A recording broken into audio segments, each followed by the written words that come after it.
Have you ever felt truly trapped, like there's no escape in sight? Pinned down by circumstances beyond your control, feeling the weight of the world crushing you? Maybe it's a job you hate, a place where your spirit slowly withers, a draining relationship, leaving you emotionally exhausted and empty, or a financial crisis that keeps you up at night, the relentless worry gnawing at your peace. You cry out, but the silence is deafening, an echo of your despair in an indifferent world. This is where our story begins, a story of hope born from desperation. Not with a hero, but with a desperate cry, a plea from the depths of human suffering. The Israelites had been slaves in Egypt for 400 long years, their backs aching, their spirits broken. Their identity shaped by oppression, their lives reduced to endless toil and servitude. Imagine the heat, the relentless sun beating down on their weary bodies, the whip, a constant reminder of their subjugation, the endless labor, building monuments to their oppressors, brick by painful brick. Hope was a dangerous luxury, a flickering flame threatened by the winds of despair. Yet, even in the darkest pit, where shadows dance and despair reigns, a groan, a sound of unbearable suffering, a whisper, a fragile plea for deliverance, a prayer can escape, rising above the darkness like smoke. The Bible says the Israelites groaned in their slavery, their voices hoarse from years of lament, and their cry for help went up to God, a desperate appeal echoing through the heavens. God heard their groaning, a sound that resonated with his divine compassion. He heard their pain, the agony of generations etched into their very souls, their desperation, the raw, unfiltered yearning for freedom, their sliver of faith, the unwavering belief that even in the darkest night, light could still prevail. He remembered his promise to Abraham, Isaac, and Jacob, a sacred covenant etched in time, a promise of a people, a nation destined for greatness, a land flowing with milk and honey, a place of abundance and peace, and a future filled with hope and promise, a legacy for generations to come. Even when they had forgotten, lost in the depths of their suffering, he had not, his faithfulness unwavering, his love unyielding. God was about to set in motion a rescue plan, a divine intervention. So miraculous it would be remembered for thousands of years, a testament to his power and grace. It all started with that cry, a sound that pierced the heavens and moved the heart of God. What cry is rising from your heart today? What burden weighs you down? What pain consumes you? Know this: God hears your silent pleas, your unspoken fears. God remembers.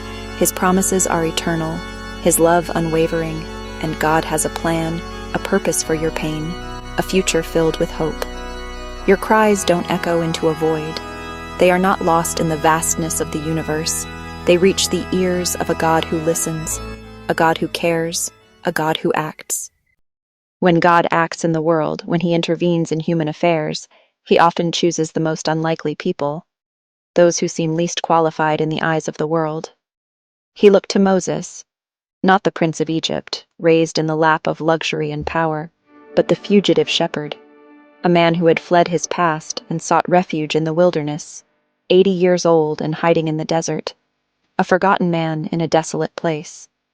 Moses was tending sheep, fulfilling his daily duties, just another ordinary day in the vast expanse of the desert, a scene repeated countless times, when God interrupted with the extraordinary, a divine intervention that would alter the course of history, a burning bush that wasn't consumed, a miraculous sign that defied the laws of nature. God called his name.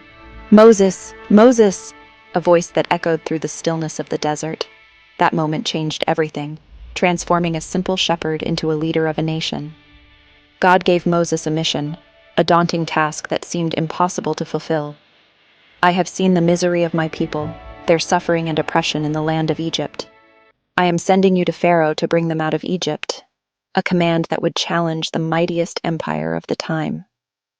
Moses was full of doubts, overwhelmed by the magnitude of the task and his own perceived inadequacies. Who am I? Why me? What if they don't believe me? What if they reject my message and refuse to follow me? I am slow of speech, I am not eloquent, how can I possibly speak to Pharaoh? But for every excuse, every reason why he couldn't, God had a promise, a reassurance that would empower him to overcome his fears. I will be with you. I will never leave you nor forsake you. I will teach you what to say. I will put the words in your mouth. God wasn't asking for Moses' ability, his eloquence, or his strength, just his availability, his willingness to be used for God's purpose. He doesn't call the equipped, those who are already skilled and prepared. He equips the called, empowering those who are willing to answer his call.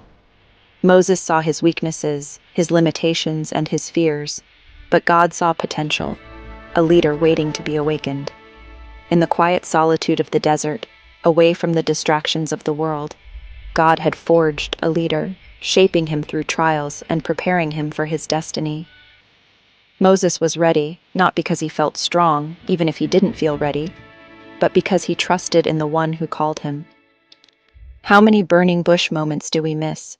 How many divine opportunities pass us by because we're too distracted by the noise and demands of our daily lives? God is looking for a heart that is open to his leading, not a perfect one, but one that is surrendered to his will. The rescue plan would begin. The liberation of a nation would commence, with a reluctant leader, a man who doubted his own abilities, and a simple act of faith, a step into the unknown, trusting that God would guide the way.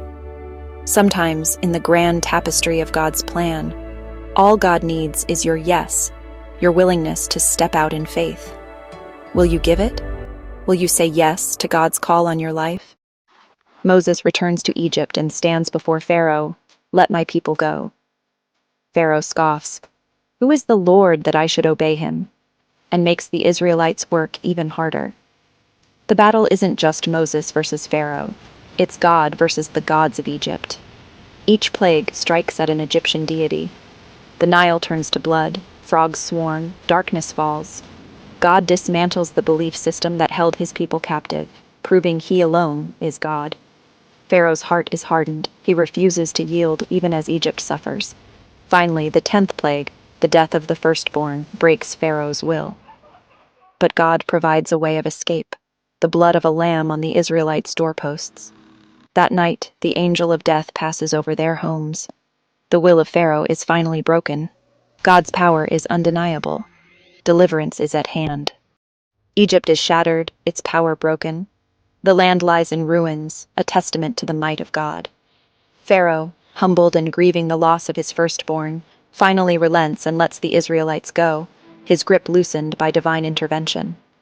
After 430 long years of servitude and suffering, they march out, a multitude on the move. Not as slaves, burdened by chains and despair, but as a triumphant people, heads held high, filled with hope. They leave with boldness, carrying silver and gold, the wealth accumulated through generations of labor, just as God promised their ancestors. Imagine those first steps of freedom, the weight of oppression lifted from their shoulders.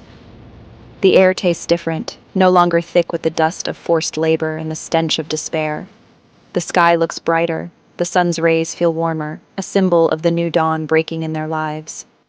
The chains are gone, not just physical restraints, but the invisible chains of fear and hopelessness.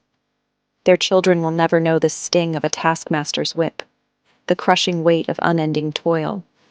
The promise that once seemed forgotten, buried beneath years of hardship, is now a vibrant reality, a testament to God's faithfulness. But freedom isn't just a destination, a place to arrive and rest. It's a journey, a continuous process of growth and transformation. They walk into the unknown, a vast and unforgiving wilderness stretching before them, guided only by a pillar of cloud by day and fire by night, a constant reminder of God's presence and provision. They must learn to trust their guide implicitly, surrendering their fears and doubts, one step at a time. Our own walk of faith is similar, a journey filled with both promise and peril. The first steps are exhilarating, filled with excitement and a sense of boundless possibility. But soon we face the wilderness, the challenges and trials that test our faith and resolve. The journey requires daily dependence on God, a constant seeking of his guidance and strength, even when the path is unclear, shrouded in fog and uncertainty, and we can't see what lies ahead. Freedom means leaving behind the familiar, the comfortable routines and familiar surroundings that once defined our lives, even when it's painful, requiring us to say goodbye to people and places we hold dear. The journey of faith is about moving forward, pressing on despite the obstacles and setbacks, trusting God with every step, knowing that He will never leave us nor forsake us. When God calls us out of bondage, whether it's physical, emotional, or spiritual, He leads us into something greater, a life of purpose, freedom, and abundant blessing. The adventure has just begun, and the best is yet to come. Will you keep walking, even when you can't see the destination, when the path ahead is shrouded in mist and uncertainty? Trust the one who leads, for He knows the way, even when we don't. The euphoria of freedom fades quickly. Pharaoh changes his mind and sends his army after the Israelites. The Israelites reach the Red Sea, an impassable barrier ahead, a furious army behind. Panic sets in. Fear drowns out faith.